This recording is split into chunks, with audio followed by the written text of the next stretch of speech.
अस्सलाम वालेकुम। ICAP ने 2021 एजुकेशन पॉलिसी के जो फाइनल डायरेक्टिव्स हैं वो अपनी वेबसाइट पे शेयर कर दी हैं। जो आपके मेजर क्वेश्चंस हैं मैं कोशिश करूंगा कि उनके जवाबात आपको दे दूं, जिनमें AFC से ट्रांजिशन है कैफ में, और PCSC और PPE का क्या बनेगा, मिनिमम अटैम्प्ट्स कितनी आपके पास अवेलेबल हैं, और जो ओल्ड स्टूडेंट हैं कैफ के उनके पास कितना टाइम अवेलेबल है, और ग्रुप 1 ग्रुप ए या ग्रुप बी में से किस तरह से आप पेपर की सिलेक्शन कर लेते हैं, किस तरह कौन से आपके पास ऑप्शंस अवेलेबल हैं, और मोस्ट इम्पोर्टेंटली जो स्टूडेंट अभी AFC के लिए दिसंबर टर्म में अपीयर होने जा रहे हैं, आपके लिए इम्पोर्टेंट अनाउंसमेंट है, वो ज़रूर सुनिएगा, एट दी एंड वीडियो पे होगी। और हम सबसे पहले क्वेश्चन पे आते हैं। वो ये है कि अब मुझे क्वेश्चन रिसीव हुआ स्टूडेंट्स की जानिब से कि हमें ये फ्रेंड्स की जानिब से भी बताया गया और कॉलेज की इंतज़ामिया या मैनेजमेंट की तरफ से ये बताया गया, वो एक पर्टिकुलर कॉलेज है, कि आपको फ़िज़िकल क्लासेस लेना ज़रूरी होगा और 80% अटेंडेंस आपने ज़रूर मेंटेन करनी है, अदरवाइज़ आप न्यूज़ एजुकेशन पॉलिसी के मुताबिक पेपर में अपीयर नहीं हो सकते। तो क्या इसमें कोई सदाकत है? अगर मैं तीनों डायरेक्टिव्स की बात करूं तो यहाँ पे कोई भी ऐसी कंडीशन अवेलेबल नहीं है। इसका मतलब ये है, अगर आप फ़िज़िकल क्लास लेना चाहें या ऑनलाइन क्लास लेना चाहें, ये आपकी अपनी मर्ज़ी है। चाहे खुद प्रिपरेशन कर लें, टेस्ट सेशन दें टाइम मैनेजमेंट स्किल के साथ और ख़ुद अपीयर हो जाएं, तो ये तो बिल्कुल रूल आउट हो जाती है। ये बात बिल्कुल ऐसी बात नहीं है, ये आपकी अपनी मर्ज़ी की बात है। ये आपका क्वेश्चन यहाँ पे ख़त्म। अभी हम पर्टिकुलरली ये बात कर लेते हैं कि क्या AFC में अगर आप कंप्लीट करते हैं, न्यू एजुकेशन पॉलिसी कंप्लीट होने से पहले, लाइक दिसंबर में आप पास कर लेते हैं, तो क्या PRC आपको कंप्लीट एग्जाम्प्ट है? जी, ये तो बात बिल्कुल पहले भी कंफर्म थी और अभी भी कंफर्म ही हो गई है कि PRC आपको बिल्कुल एग्जाम्प्ट है। इंट्रोडक्शन टू अकाउंटिंग और इकोनॉमिक्स के सब्जेक्ट 100% आपको एग्जाम्प्ट हो गए हैं, ये बात होगी। अभी जो स्टूडेंट ओल्ड हैं, ओल्ड स्टूडेंट कैफ के हैं, उनका ये क्वेश्चन था कि क्या हम ग्रुप A है, ग्रुप B है, और क्या हमें कुछ पेपर की एग्जाम्पशंस है, क्या कंफर्मेशन हुई है? तो ये भी बिल्कुल कंफर्मेशन है कि बिज़नेस लॉ के बजाय आपको जो बिज़नेस लॉ न्यू स्कीम में है और कंपनी लॉ, 2 सब्जेक्ट की एग्जाम्पशन मिल जाएगी, और अगर फेल होता है तो आपको ये दोनों सब्जेक्ट देने पड़ने हैं। और इसी तरीके से BMBS के बारे में भी ये सुनने को मिला कि ये पॉसिबिलिटी है कि ये जो न्यू सब्जेक्ट आ रहा है MFA, क्योंकि उसका सिलेबस चेंज है तो मे बी आपको वो दोबारा देना पड़े। तो ये भी कंफर्मेशन है कि BMBS की जगह पे आपको न्यू सब्जेक्ट जो MFA है, जिसमें फ़ाइनल के एक सब्जेक्ट जो BFD है वहाँ से कुछ सिलेबस डाला गया है, एडिशन की गई है उसमें, तो वो आपको एग्जाम्प्ट होगा अगर आप BMBS पास है या इस बार आप पास कर लेते हो। ये भी यहाँ पे बात हो गई। अभी ये बात कर लें हम कि क्या आपका कोई एक पेपर पास है, या आप कभी भी अगर कैफ में पहले एक बार अपीयर हो चुके हो, चाहे आपका पेपर पास हुआ है या नहीं हुआ, तो आप ग्रुप 1 हो, ग्रुप A हो या ग्रुप B हो, आप कोई सा भी पेपर सिलेक्ट कर सकते हैं अपने मुताबिक, और मिनिमम आपने 3 पेपर सिलेक्ट करने हैं इस एजुकेशन पॉलिसी के मुताबिक। यहाँ पे जो ओल्ड स्टूडेंट हैं उनका एक काफ़ी ज़्यादा और भी क्वेश्चंस थे कि अगर किसी बंदे के 2 या 3 पेपर रह गए हैं तो उनके पास कितना टाइम अवेलेबल है, वो कितने टाइम में अपना कैफ को पास कर सकते हैं। देखें, न्यू एजुकेशन पॉलिसी के मुताबिक उन्होंने क्लियरली लिखा है कि अगर आपके 3 पेपर रहते हैं न्यू एजुकेशन पॉलिसी में, ग्रुप A या ग्रुप B में से आप काउंट कर लें, अगर आपके कोई से 3 पेपर रहते होंगे तो आपके पास 24 महीने हैं, 2 साल हैं। 2 साल में आप अपना कैफ क्वालिफाई कर सकते हैं न्यू स्कीम के मुताबिक। सही।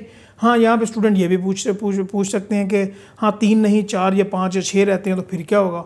ऑब्वियसली बात है कि जितने आपके पास जितने आपके पास पेपर्स रहते हैं उसको आप 6 के साथ मल्टीप्लाई कर दें, आपके पास टोटल मंथ्स निकल आएंगे।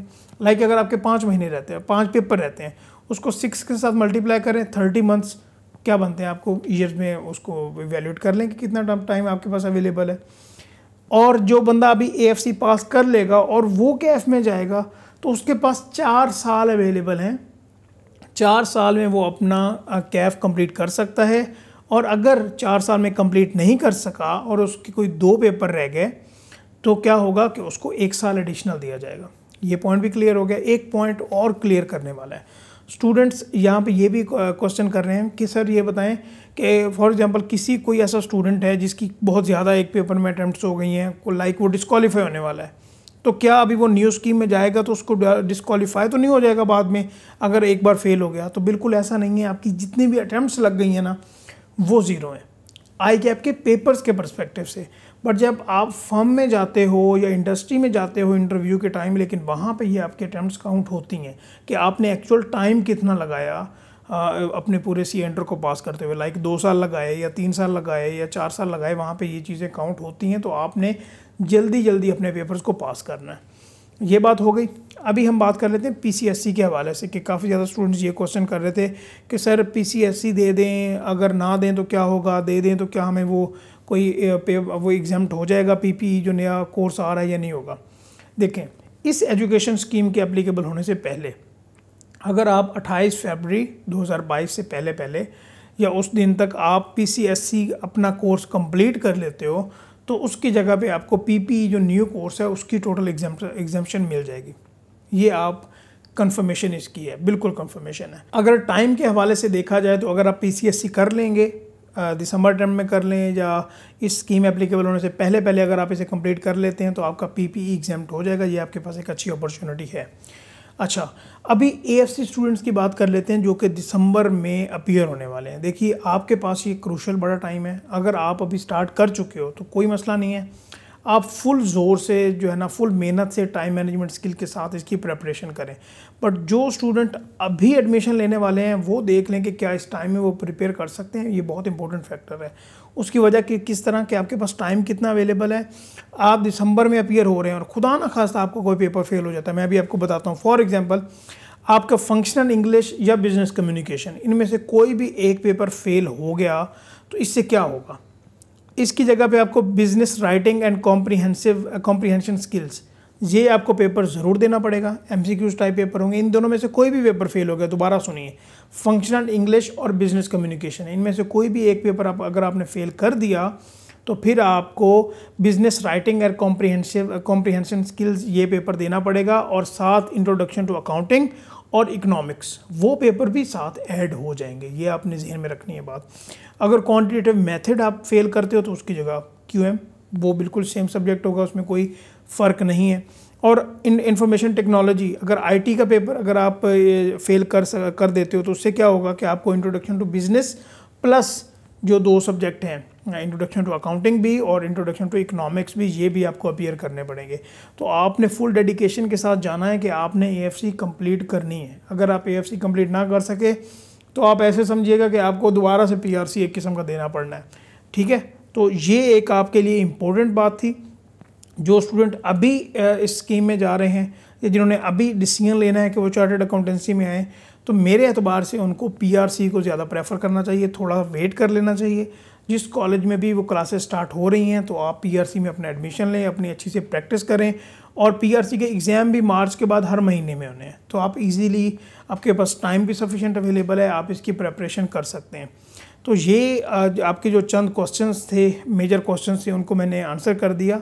और 27 तारीख को क्वेश्चन आंसर सेशन है आईकैप के साथ, वो इंशाल्लाह देखेंगे और उसके बाद एक कॉम्प्रिहेंसिव इसके ऊपर वीडियो बना देंगे A to Z, जिसमें सारी चीज़ें इंशाल्लाह आपकी कवर हो जाएंगी और आपका कोई भी क्वेश्चन यहाँ पे नहीं रहेगा। एक और इम्पोर्टेंट बात वैसे बतानी थी, वो ये कि जो फाइनल के अभी जो कैफ कंप्लीट करके आगे फर्म में जाएंगे तो उनके लिए ये है कि पहले 18 महीने थे ना कि वो रजिस्ट्रेशन, डेट ऑफ रजिस्ट्रेशन के बाद 18 महीने जब भी कंप्लीट होंगे और उसके बाद या जून आने वाला हो या दिसंबर आने वाला हो तो उनकी फ़ाइनल की पहली अटैम्प्ट बनेगी। लेकिन अभी क्या होगा कि उनका 6 महीने उनको उड़ा दिए गए हैं, मतलब वो 1 साल बाद एग्ज़ाम में अपीयर हो सकते हैं। ये बहुत अच्छी बात है आईकैप की तरफ से। और इससे हमारा जो क्वालिफ़िकेशन रेट है कि स्टूडेंट आर्टिकल्स में रहते हुए जो क्वालिफाई करना चाहते हैं वो अब से आप देखेंगे कि उनकी रेशो ज़्यादा होगी। तो इंशाल्लाह ये आपके कुछ क्वेश्चन थे, ये जवाबात थे। अगर आपको ये वीडियो अच्छी लगी हो तो लाइक भी कीजिएगा और चैनल को सब्सक्राइब करना आपने नहीं भूलना। हम नेक्स्ट वीडियोज़ में बात करते रहेंगे। थैंक यू सो मच, इन अल्लाह हाफ़िज़।